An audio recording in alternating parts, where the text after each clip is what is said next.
നമ്മുടെ സന്ദീപ് വാര്യർ അറിയാമല്ലോ, ആദ്യം സംഖ്യയായിരുന്നു, ഇപ്പോൾ സംഖ്യയിൽ നിന്ന് കൊങ്ങിയിലേക്ക് കൺവേർട്ട് ചെയ്തു എന്നൊരു വ്യത്യാസം മാത്രമേ ഉള്ളൂ. ഏകദേശം 5 വർഷങ്ങൾക്ക് മുമ്പ് മനോരമ ചാനലിൽ ഒരു ചർച്ചയുണ്ടായിരുന്നു നമ്മുടെ സഹാവ് സ്വരാജുമത്. അപ്പോൾ അദ്ദേഹം സ്വരാജിന് നേരെ വ്യക്തിപരമായ ഒരു നുണപ്രചരണം നടത്തി.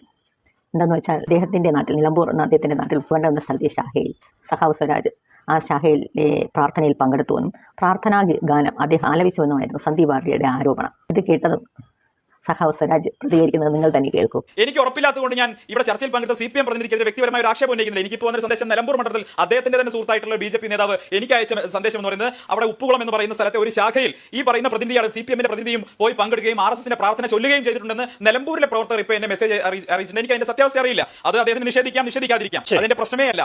പിന്നെ അദ്ദേഹത്തിന് ഇപ്പോൾ ഒരു മെസ്സേജ് ആരും അയച്ചു പോലും, എന്റെ നാട്ടിൽ ഉപ്പുകുളം എന്ന സ്ഥലത്ത് ഒരു ശാഖയിൽ ഞാൻ പോയിട്ടുണ്ടെന്ന്.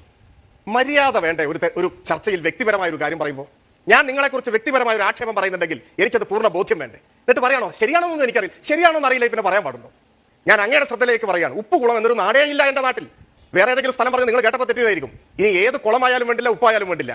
എന്റെ ജീവിതകാലത്തിനിടയിൽ ഈ ചാണകക്കുടിയുടെ പരിസരത്തോട് പോലും പോകാനുള്ള ഇട വന്നിട്ടില്ല. അങ്ങനെ ഒരു ഗതികേട് ഉണ്ടായിട്ടുമില്ല. അതുകൊണ്ട് ഏതെങ്കിലും വിദ്യാസുരന്മാർ എന്തെങ്കിലും പറഞ്ഞു തരുന്നുണ്ടെങ്കിൽ അതും എടുത്ത് തലയിൽ വെച്ച് നടക്കരുത്. 3 വർഷം കഴിഞ്ഞ് സംഖ്യക്കുപ്പായം മടക്കി വെച്ച് കൊങ്ങിക്കുപ്പായത്തിലോട്ട് മാറിയിട്ടും അദ്ദേഹത്തിന് സ്ഥായിയായ ഭാവത്തിൽ യാതൊരു മാറ്റവും വന്നിട്ടില്ല. ഇന്നലെ മാതൃഭൂമി ചാനൽ നടന്ന ചർച്ചയിൽ നമുക്ക് വ്യക്തവുമാണ്. അതും CPMകാർ ഗൗരിക്കുട്ടിയമ്മയെ അധിക്ഷേപിച്ചു എന്ന് എത്ര തന്മയത്വത്തോടു കൂടിയാണ് പറയുന്നതെന്ന് കേൾക്കും. അതിന് വ്യക്തമായ മറുപടി സഹാവ് PK ഗോപൻ നൽകുന്നുണ്ട്.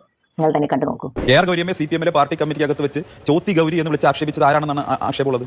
ഈ സാക്ഷാൽ EMSന്റെ മകൻ ആക്ഷേപിച്ചു എന്നുള്ളതല്ലേ KR ഗൗരിയമ്മ അന്തരിച്ച KR ഗൗരിയമ്മ തന്നെ പറഞ്ഞില്ല. ജാതി വിളിച്ച് ആക്ഷേപിച്ചു, ജാതീയമായിട്ട് ആക്ഷേപിച്ചു എന്ന് KR ഗൗരിയമ്മയ്ക്ക് പോലും നേരിടേണ്ടി വന്നു.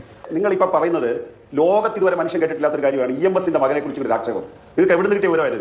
അത് EMSന്റെ മക്കൾ എന്നൊക്കെ പറഞ്ഞു കഴിഞ്ഞാൽ നിങ്ങൾക്ക് എന്താ അവരെ കുറിച്ചുള്ള ധാരണ? EMSന്റെ മകൻ ഗൗരിയമ്മയെ ഇങ്ങനെ ഒരു പേര് എനിക്ക് ആവർത്തിക്കാൻ തോന്നുന്നില്ല. ഇത് മാതൃഭൂമിയിൽ തന്നെ ഇക്കാര്യം KR ഗൗരിയമ്മ പറഞ്ഞതിന്റെ സ്ക്രീൻഷോട്ട് ഞാനിപ്പോൾ മാധുവിന് വാട്സ്ആപ്പ് അയച്ചു കൊടുത്തിട്ടുണ്ട്. CPM സംസ്ഥാന കമ്മിറ്റി ഒരു കൗരവ സഭയാണ്, എന്നെ സഖാവ് എന്നാണ് വിളിച്ചത്. എന്നാൽ അവസാന സംസ്ഥാന കമ്മിറ്റിയിൽ എനിക്കുണ്ടായ ദുരനുഭവം ഇതുവരെ മറന്നിട്ടില്ല. EMSന്റെ സാന്നിധ്യത്തിൽ അദ്ദേഹത്തിന്റെ മകൻ എന്നെ ചോത്തി ഗൗരി എന്ന് വിളിച്ചു.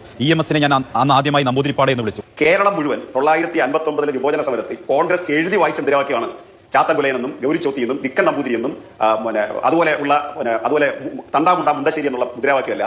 കേരളത്തിലെ കോൺഗ്രസ് വിമോചന സമരകാലത്ത് ഇന്നിപ്പോൾ പോറ്റിയെ കയറ്റി എന്നുള്ള പാട്ടൊക്കെ പാടുന്നതിനേക്കാൾ ആവേശത്തോടു കൂടി അന്ന് കേരളത്തിൽ ജാതി പറഞ്ഞ് ആക്ഷേപിച്ച മുദ്രാവാക്യം CPMന്റെ സംസ്ഥാന കമ്മിറ്റിയിൽ ഗൗരിയമ്മ പാർട്ടിയുമായിട്ട് അഭിപ്രായ വ്യത്യാസം ഉണ്ടാകുന്ന കാലത്ത് ആ കമ്മിറ്റിക്കകത്ത് ഗൗരിയമ്മ പോകാൻ പോകുന്ന സ്ഥലത്തുള്ളവർ ഇങ്ങനെയാണ് ഗൗരിയമ്മയെ ആക്ഷേപിച്ചത് എന്ന ചർച്ചയാണ് വന്നിട്ടുള്ളത്. അല്ലാതെ ഗൗരിയമ്മ ആരും ജാതി പറഞ്ഞ് ആക്ഷേപിച്ചതല്ല എന്നുള്ളതാണ് എനിക്കത് സംബന്ധിച്ചുള്ള മറുപടി. ഇതാണ് വാട്സ്ആപ്പ് യൂണിവേഴ്സിറ്റിയിൽ നിന്ന് ലഭിക്കുന്ന വിവരങ്ങളുമായി എത്തുന്ന സംഖ്യയായിരുന്നിട്ടും കൊങ്ങിയായിരുന്നിട്ടും നിലവിൽ സന്ദീപ് വാര്യരുടെ നിലവാരം.